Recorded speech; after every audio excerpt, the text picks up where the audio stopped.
비카리오! 슈퍼 태클. 와, 지금은 벤 데이비스가 완전히 잡아먹혔는데 네. 비카리오가 안 나와 있었으면 이거는 큰일 날 뻔했죠. 거의 실점하는 네. 상황이었다. 그렇습니다. 와.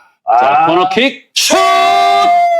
들어갔어요. 골입니다. 사르. 2대0으로 앞서가는 토트넘. 이 코너킥도 날카로웠고, 지금 논스톱 발리로 때렸어요. 네, 사르의 이제 두 번째 골이 나오면서 이제는 확실하게 토트넘이 승리의 쐐기를 박았습니다. 그렇습니다. 이 자파구리에프 선수가 레프트백으로서의 역할이 정말 뛰어납니다. 이 자파구리가 자주 보이면 토트넘이 위험하다는 얘기예요. 거의 뭐 용심에서 연락해야 돼요. 네. 아니, 용심 지금 아닌가요? 자파구리. 자파구리. 네, 자파구리 F. 자파구리에프 선수가 지금 배고프신가요? 오늘 굉장히 배는 안 고프십니다. 지금. 솔랑키 저걸 못 넣으면 안 되죠. 그러게요. 지금 손흥민 선수가 잘 밀어줬는데. 밥상 차려줬는데 안 먹어 한 거군요, 지금. 안 먹어, 지금. 2대0이면 아직 좀 배가 고플 텐데요. 지금 반찬 조정을 한 거예요. 왼발로 좀 안 먹어! 오른발로 자! 막 이런 거 아니에요, 거의 지금. 토트넘이 한 6골을 지금, 6골을 먹어도 할 말이 없는. 자, 손흥민 선수를 빼죠? 지금 제가 보니까 몸이 분위기가 안 좋았는데 참고 뛰었어요. 그런 것 같네요. 네. 자, 뒤쪽 흘렀습니다. 자파구리 F! 이번에는 막아냈어요. 저거 원더골 나오는 거예요. 오른쪽 구석을 파고드는 슈팅이었는데요. 자파구리 F 제가 봤을 때 오늘 경기 통해서 거의 유럽 모델링도 간다고 봐야 돼요. 빅리그로 갑니까? 예, 갈 것 같아요. 네. 갑니다. 자파구리 F 이적설은 로마노 기자한테 물어봐야 되는 거 아니에요? 로마노를 왜 물어봅니까? 제가 선배예요. 네, 알겠습니다. 네, 한준 기자가 저보다 훨씬 선배입니다. 어립니다, 로마노. 제가 왜 물어봅니까? 저도 다 네트워크가 있어요. 오늘 뭐 기레이 그레이. 네, 선수가 큰일 날 뻔했어요. 네. 주심의 휘슬 소리 함께 이렇게 경기가 끝이 납니다. 휘슬이 울렸습니다. 네, 최근에 좀 많이 수척해진, 살이 많이 빠진 포스테코글로 감독. 살도 빠졌고 전술적으로도 동선적으로도 세부 전술도 많이 개선이 됐기 때문에 저희가 정말 제 스스로도 굉장히 이례적으로 저는 사실 강도 높은 비판을 잘 안 해요. 왜냐? 다 숨은 다 이유가 있고 사정이 있고 누구 하나의 잘못으로 이런 안 좋은 일들이 생기는 건 아니거든요. 네. 그럼에도 불구하고 제가 포스테코글로 감독을 비판했고 믿기 어렵다고 한 것은 못할 수는 있어요. 근데 그 못한 걸 인정하고 그 부분을 개선하고자 하는 그 의지와 생각이 중요한데 문제 없다. 잘하고 있다. 이러니까 답답했던 건데 오늘 경기뿐 아니라 최근의 경기들 대체적으로 저희가 극렬한 비판을 쏟아낸 이후에 마치 우리의 방송을 보기라도 한 듯 그런 저희가 원했던 형태의 전술 수정이 이루어지고 있다. 네. 한준 기자가 무조건 비판하거나 한 번 더 비판했다고 해서 그걸 그냥 쭉 내가 한번 뱉은 말이니까 끝까지가 이게 아니라 감독이 바뀌면 또 거기에 맞게 또 칭찬도 해주시고. 네. 사람이 개선하면 거기에 인정해주고 또 노력한 것을 인정해주고 해야지. 저는 가장 제가 싫어하는 거는 고집이에요. 변하지 않는 고집. 내가 오라. 그건 잘못됐다. 물론 이제 고집이 필요한 순간도 있겠죠. 그렇죠. 믿음이 있으니까. 철학을 고수하고 뭔가 비판에도 불구하고 견지해야 될 부분들이 있기는 하죠. 근데 이제 그게 결과가 나오지 않고 또 상황이 변하는데도 그냥 계속 가져가는 건 좀 무모한 거죠. 그건 꼰대죠. 그러니까 그게 인정을 하고 나서 고집을. 하지만 내가 이런 방식으로 헤쳐나갈 게가 아니라 우리 잘했는데 누가 봐도 못했는데 골만 안 들어갔는데 이런 약간 그거는 정신승리 같은 그런 거잖아요. 그렇죠.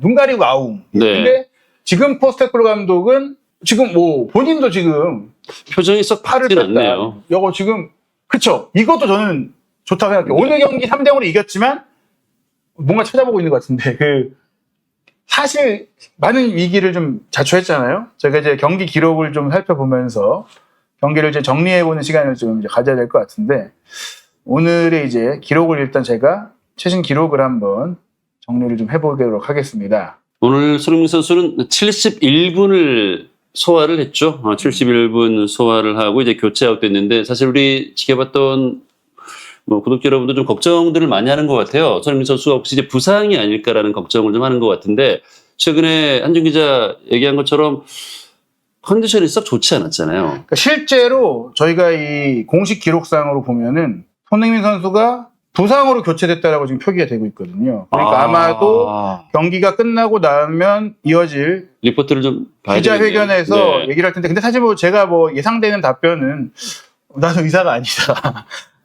구단의 의료진이 정밀 검사를 하고 뭐 살펴볼 것이다. 그러니까 오늘 나올 수 있는 멘트는 그 이야기는 정도고. 좀 한정적일 거다. 구체적으로 나오긴 어려운 상황이니까. 예, 다만 그래도 그 부상이 심각한 상황이라면 네. 그건 알 수 있을 거예요. 왜냐면 근데 제가 봤을 때 그렇게 심각한 상황일까라고 생각이 들지 않고 또 문제는 이제 햄스트링일 경우에는 그 부상이 심각한 부상은 아님에도 회복에 꽤 긴 기간이 소요된 부상이라는 점에서 우려될 수 있는데 이게 햄스트링 부상인지 아닌지의 여부가 좀 중요할 것 같죠. 근데 햄스트링 부상이면은 이번 주말 메뉴전은 나오기 어려울 수 있겠네요. 뭐 사실 불가능하죠. 손흥민 선수가 아무리 뭐 강철 같은 몸을 갖고 있고 또 햄스트링 부상을 보통 3주 정도 보거든요. 네. 근데 햄스트링 부상을 당했을 때 손흥민 선수가 1, 2주 만에 복귀한 사례들이 꽤 있다 보니까 손흥민 선수는 빨리 회복하지만 말씀드린 대로 1, 2주잖아요. 그렇죠. 오늘 주말은 쉽지가 않다는 겁니다. 네. 일단은 뭐 오늘 승리를 거두면서 이제 뭐 리그와 컵 대회, 유로파 리그까지 이제 3연승 행진을 이어가게 되는 이제 토트넘인데 일단 분위기는 좀 많이 잡았습니다. 연패를 당했었잖아요. 뉴캐슬과 이제 아스널 북런던 더비에서 이제 패하면서 분위기가 상당히 좋지 않았고 뭐 경질 얘기부터 뭐 여러 가지 다양한 얘기들이 이제 팬들 사이에서 나올 정도로 조금은 심각한 분위기를 볼 수 있었는데 코벤트리전에서 극적인 역전승 그리고 브렌트포드전에서는 이제 3대 1승, 오늘 승리, 분위기는 좀 괜찮아졌습니다. 일단은 오늘 경기는 어느 정도는 코벤트리와의 경기와 많이 비교할 수 있어요. 네. 그런데 코벤트리와의 경기는 먼저 실점을 했고 그거를 마지막 한 10분 정도의 플레이로 뒤집었다라면 이번 경기는 먼저 퇴장 선수가 나왔고 그렇죠. 퇴장 이슈가 있었죠. 그 이슈가 어떻게 보면 마치 선제골을 내준 것과 같은 충격적인 타격이었으나 그 상황이 실제 선제골의 위기로 이어지지 않고 먼저 선제적인 선수 교체를 또 전술적으로 잘 가져가면서 대비를 했고 그게 바로 우도기의 투입이었고 우도기의 투입을 통해서 우도기가 압박을 해서 시작된 그 전방 압박 플레이가 존슨의 선제골로 이어졌다는 점은 네. 이전과 비교해서 즉 코벤트리와의 경기와 비교했을 때 포스테코글루 감독의 운영이 조금 더 좋아졌다. 그리고 그 이후에 또 극점을 만들어내면서 안정적인 승리를 10명으로 가져갔다는 점은 높게 평가할 수 있습니다. 네. 하지만 저희가 지금 보여드리는 이 경기 기록을 봤을 때 토트넘의 가장 큰 이제 리스크는 역시 수비력에 있어요. 결과적으로 물론 10명의 경기를 했기 때문에 다른 때보다 전방 압박을 많이 하기 어려웠다 보니까 라인이 내려가 있고 라인이 내려가 있으면 당연히 상대가 공격 빈도나 공격에서 전진할 수 있는 그 거리가 짧아지니까 공격을 많이 허용할 수 있어요. 그런 가정 속에 심지어 토트넘이 거의 모든 경기를 점유율을 주도하게 되는데 결과적으로 이번 경기는 이제 가라바흐가 51%의 점유율로 앞섰죠. 그리고 기대 득점도 결국 2.22골. 빅찬스는 4개로 이제 끝났어요. 전반전에 4개였던 거기서 끝났는데 후반전에 그만큼 빅찬스를 안 내준 거죠. 그렇지만 최종적으로 14개의 슈팅이 있었다. 그리고 토트넘의 비카리오 골키퍼가 무려 5개나 선방을 해야 했다. 이 5개의 선방에는 슈팅을 막은 것만 세이브로 기록되기 때문에 그 벤 데이비스가 공을 빼앗겨서 뒷공간을 내줬을 때 뛰쳐나와서 차단했던 그 비카리오의 태클은 집계가 안 된 기록이에요. 지금 PK 실축도 이것도 여기로 선방이 포함이 안 아니죠. 되는 거잖아요. 그렇기 때문에 실질적으로는 훨씬 더 큰 위험을 맞았었다는 7, 얘기죠. 8번 네. 정도의 확실한 득점 기회가 가라바흐에게 있었다라는 거죠. 물론 그 7, 8번의 기회를 다 살리는 경기는 없어요. 그래서 저는 보수적으로 봤을 때도 가라바흐가 3골을 넣었어야 하는 경기였어요. 네, 적어도 질 경기는 아니었다. 이 경기는 3대3 무승부가 합당한 내용이었다고 보나 그것은 경기력적인 얘기고 양팀의 전력차, 퀄리티 차가 드러났기 때문에 토트넘이 3대0으로 이겼으니 뭐 이길 자격이 없다라고까지 말할 수는 없지만 주목할 점은 포스테코글루 감독이 경기를 마치고 나서 보였던 그 표정처럼 이 경기를 이겼지만 우리 팀이 개선해야 될 점을 명확하게 정리하고 짚어보고 또 그 점들을 개선해서 맨체스터 유나이티드와의 경기를 해야 한다. 맨체스터 유나이티드가 트벤테와 1대1로 비겼는데 내용상으로는 토트넘처럼 만약에 트벤테의 결정력이 조금 덜 따라줬더라면 이길 수 있는 경기였고 토트넘도 마찬가지로 가라바의 결정력이 좋았다면 비길 수 있는 경기였다는 점에 있어서 현재 10위인 토트넘, 현재 11위인 맨유의 전력 차이가 명확하게 갈려있지 않다라고 볼 수 있고 또 그런 점들을 좀 감안해야 되고요. 또 하나 주목할 점은 토트넘의 이제 선수단의 컨디션이에요. 네. 일단 오늘 라두 드라구신이 7분 만에 퇴장을 당했기 때문에 우도기가 들어왔잖아요.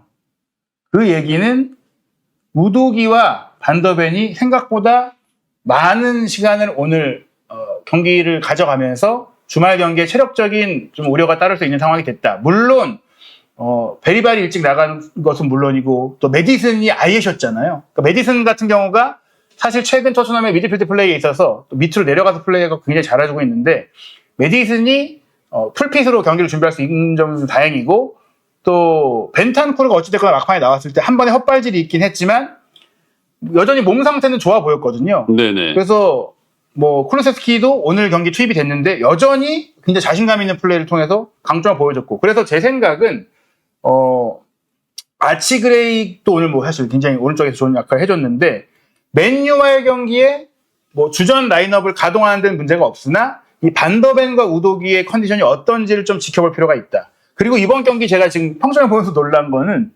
비카리오가 MOM이에요. 8점이죠. 그럴 수 있죠. 그 얘기는 골키퍼가 저렇게 MM이 되는 경우는 네. 경기가 쉽지 않았다. 네. 힘든 경기였다는 얘기인 거죠. 왜냐하면 3대 0으로 이긴 경기 같은 경우에 보통은 득점을 한 선수들이 평점을 가장 높게 받기 마련인데 네. 비카리오 8점이라는 것은 앞서 말씀드린 5번이나 선방이 있었고 뭐 수많은 또 위기를 차단했던 움직임들이 기록적으로도 평가를 받았다는 거고 오늘 이제 존슨이 선제골, 사르가 코너킥 상황에서 두 번째 골, 솔란키가 마지막 3대0 세기골 넣으면서 득점한 선수들의 평점은 당연히 높게 나왔어요. 그러한 과정 속에 손흥민 선수가 6.9점으로 공격진 중에서는 가장 낮은 기록 기반 평점이 나왔는데 이것은 아무래도 공격 포인트가 홀로 없었던 부분도 있고 또 어떻게 보면은 전반적으로 손흥민 선수가 뭐 아주 돋보인 경기는 아니었어요. 네. 이날의 이제 평균 위치를 보시면 손흥민 선수가 분명히 사이드에 치우쳐져 있죠. 뭐 그 이유는 사실 드라고신의 퇴장 문제도 있습니다. 지금 거기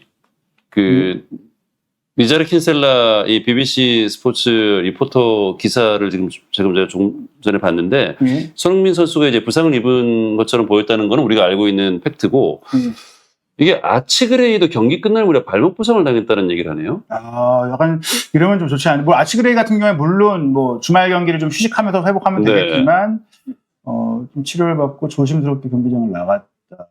네, 이런 부분들이 나왔네요. 일단 뭐 이 경기를 좀 정리해보고 다음에 손흥민 선수 상황 좀 잠시 후에 얘기 드리고 벤 데이비스가 사실 이렇게 손흥민 선수 쪽을 찔러주고 손흥민 선수가 안쪽으로 들어가는 형태의 움직임들을 초반에는 정상적인 11명일 때 가져가다가 이후에도 사실 뭐 과거와는 다르게 손흥민 선수가 사이드에 나왔다고 사이드에만 머무르는 이런 움직임을 잠시만요.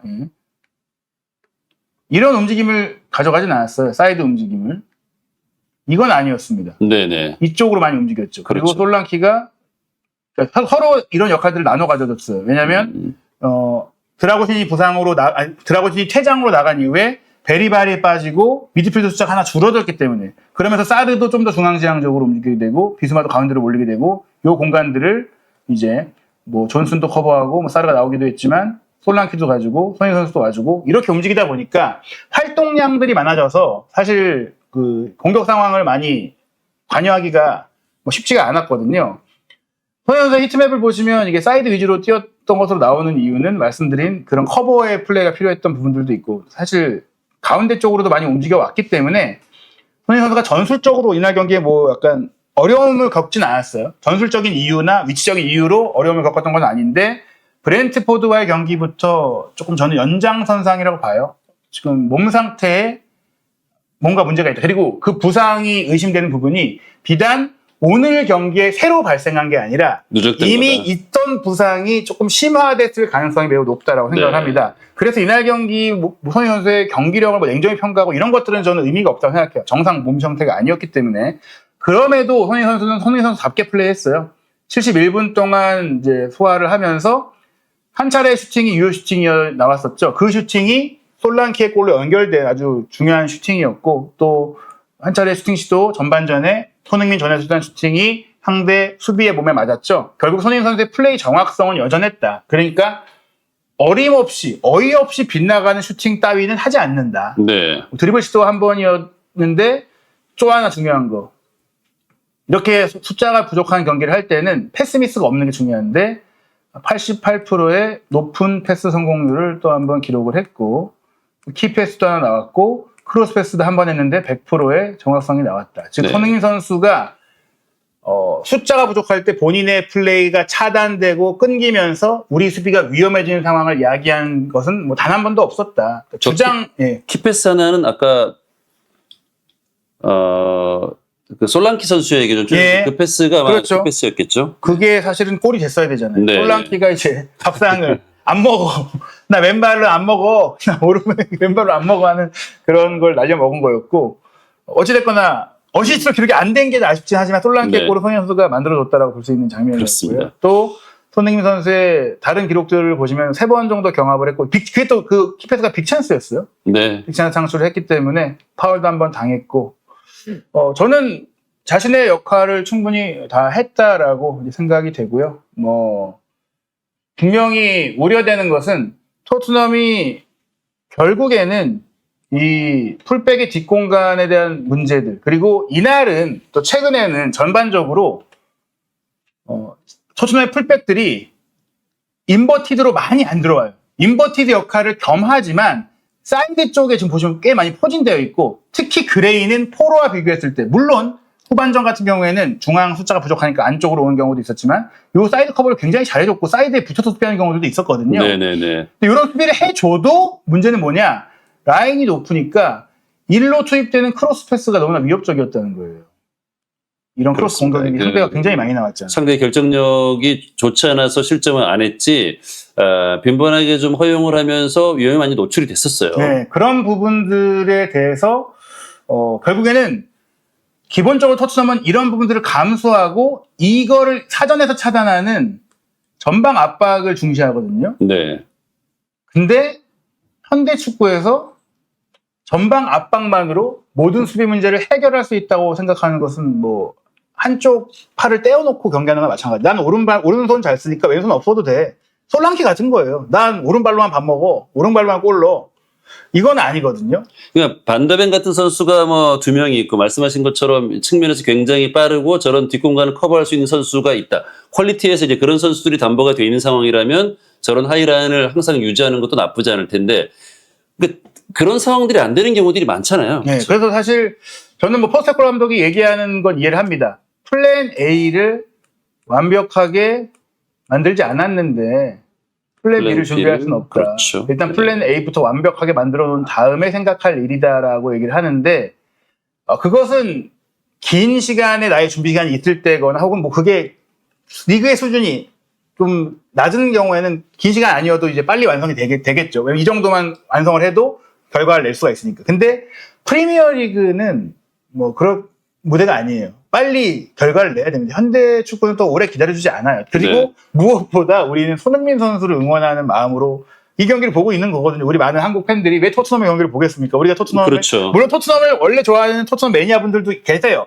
그런 분들도 존중하고 각자 많은 유럽 클럽들을 응원하겠죠. 하지만 기본적으로 대한민국 국민 모두가 토트넘에 관심을 갖는 이유는 손흥민 선수가 활약하고 있기 때문인데 손흥민 선수 본인도 말하듯이 18살, 19살 나이가 아니거든요. 매 시즌이 금 같다라고 얘기했기 때문에 올 시즌 정말 우승하고 싶어 하는데 그런 우승을 위해서는 오늘은 그래도 퇴장이 나와서 10명이 되었기 때문이겠지만 다른 때보다는 라인을 좀 내리는 수비가 좀 있긴 있었거든요. 네. 근데 라인을 내렸을 때도 어떻게 보면은 다른 팀들과 비교했을 때 좀 수비의 견고함, 그 커버 능력 이런 부분들이 많이 부족했어요. 근데 전 주목할 점이 맨체스터 시티도 후뱅 디아스가 후방을 잘 커버해주고 리버풀도 판다이크가 후방을 잘 커버해줘요. 물론 토트넘도 반더벤이 잘 커버해주고 로메로도 있어요.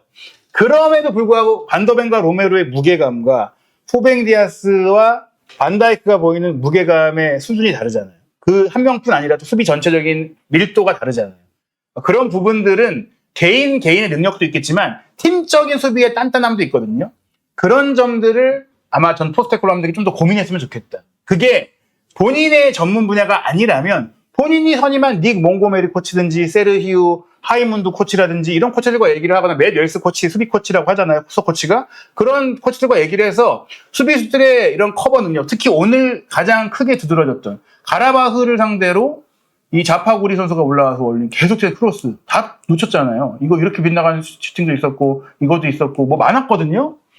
여기서 올라와서 기회를 여기서 헤딩 슈팅을 놓친 경우도 있었고 이게 아츠그레이만의 문제는 아닌 거잖아요. 그렇죠. 이게 어떤 특정 선수의 문제가 아니라 수비 구조의 문제거든요. 이 수비의 구조를 어떻게 개선할지를 준비했으면 좋겠습니다. 네. 자, 오늘 3대 0으로 이기긴 했습니다만 부상 선수도 나왔고 또 어떻게 본다면 10명이 싸운 경기였기 때문에 3대 0으로 이겼으면은 뭐 박수를 보내야 되는 거 아니야? 다른 부분들은 뭐 부족하더라도 뭐 그렇게 얘기할 수도 있지만 그럼에도 불구하고 우리가 이제 수비 쪽에서는 계속되는 이제 노출되는 문제들을 또 확인할 수 있는 경기였던 거예요. 그리고 근데 저는 그 점을 말씀드리고 싶어요. 그러니까 이겼지만 3대5로 이겼지만 지적한 부분이 있다고 했으나 토트넘이 정말 분위기가 안 좋다가 코벤트리와의 경기는 정말 최악이었는데 그 경기를 결국 이겨낸 이후 포스테코글루 감독이 했던 말처럼 그걸 이겨냄으로써 선수들의 정신이 강해졌다. 저는 이 경기가 드라고진의 퇴장과 또 페널티킥을 허용했던 상황과 정말 팀적으로 힘든 그런 상황 속에서도 승리를 가져왔다는 이 경험이 곧 자신감과 믿음과 팀 정신으로 이어질 수 있다는 점에 있어서 굉장히 의미 있는 승리였고 네. 이제 이 경기의 승리는 어떻게 보면은 1대1로 투벤테가 비긴 맨유는 테나 감독이 굉장히 심리적인 압박감을 받으면서 경기를 치르게 돼 있고 물론 포스테코글루 감독도 마음이 편하진 않을 거예요. 하지만 그보다는 더 안정적인 상태로 맨유전을 치러할 수 있다는 점은 여러모로 이 결과는 네. 분명히 긍정적이었다고 정리할 수 있겠습니다. 그렇습니다. 네. 문제는 이제 손흥민 선수의 몸 상태인데요. 저희가 좀 추가적으로 나오는 소식들 좀 더 확인해보고 손흥민 선수의 몸 상태에 대한 소식과 또 포스테코글루 감독의 인터뷰 내용도 이어서 저희가 녹화 방송을 통해서 전해드리도록 하겠습니다. 늦은 시간에 이제 한준TV의 입중계와 함께 토트넘의 경기 실시간으로 시청해 주셔서 감사하고요. 또 저희가 또 입중계 도중에 또 잠시 이제 방송이 살짝 끊겼던 상황들이 있었는데 다시 한번 사과의 말씀을 드리고 앞으로는 다시는 이런 일이 없도록 철저하게 준비하도록 하겠습니다. 오는 주말에 이제 토트넘과 맨유의 경기 정말 큰 기대가 보이는 경기인데 그 경기도 한준TV의 입중계 경기 시작 1시간 전부터 시작하니까요. 또 한준TV 구독, 좋아요, 알림 설정으로 새로운 방송 알림 그리고 또 이어지는 또 새로운 그 토트넘의 이번 경기 후 소식들도 확인해 주시기 바랍니다. 감사합니다. 감사합니다.